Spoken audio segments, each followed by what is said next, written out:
continuing along with my review, or reviews plural, of the DC Universe Gotham City 5-pack.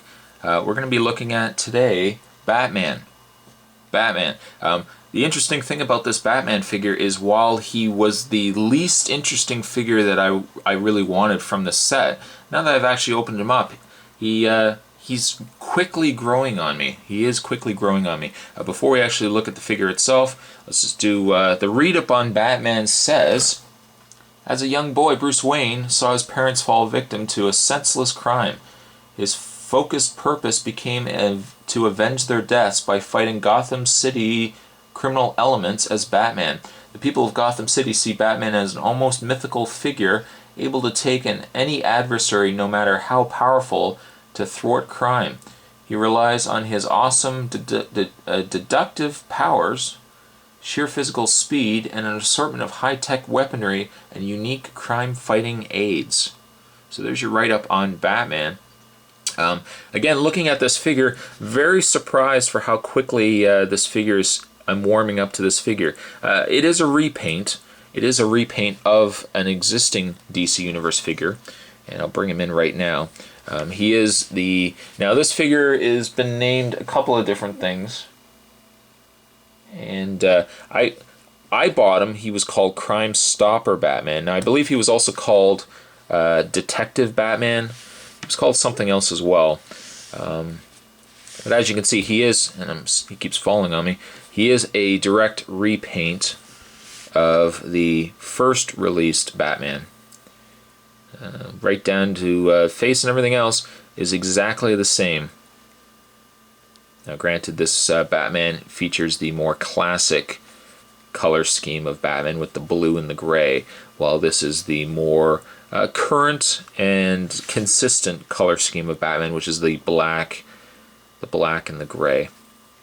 But exact same figure, exact same cape, exact same problems with the character being back heavy, because of the way this cape is sculpted. And so I'll move Crime Stopper Batman aside here.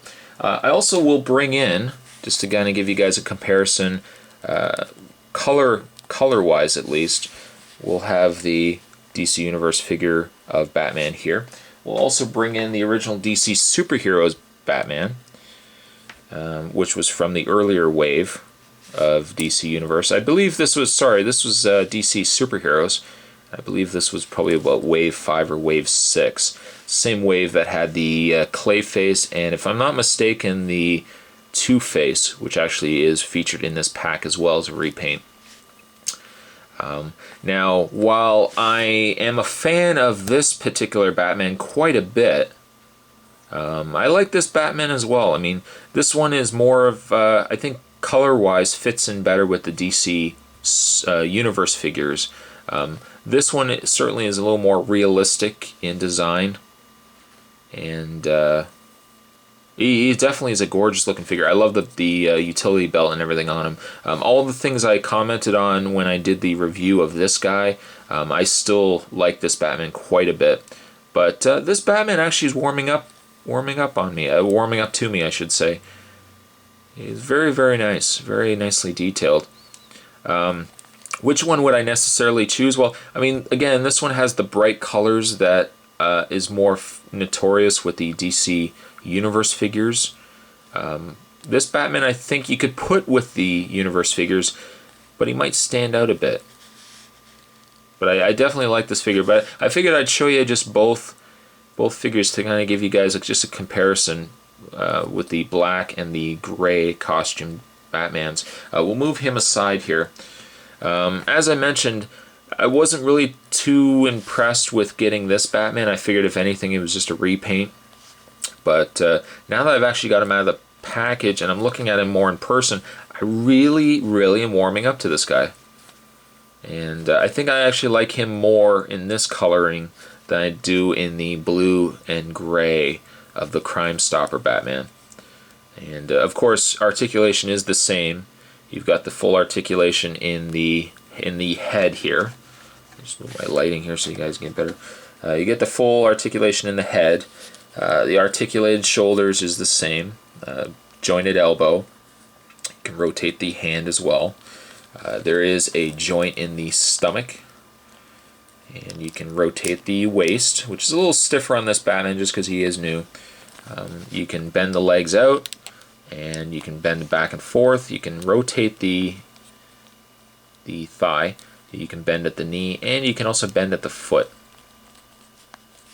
My only problem with this Batman, as you've probably seen throughout this review so far, is the fact that the way his cape is sculpted, and it could also be just the weight of this cape as well. This Batman falls quite often. Granted, maybe if I had him on an actual flat surface rather than the backdrop I'm using here, he probably wouldn't fall back as much. But he is a bit back heavy.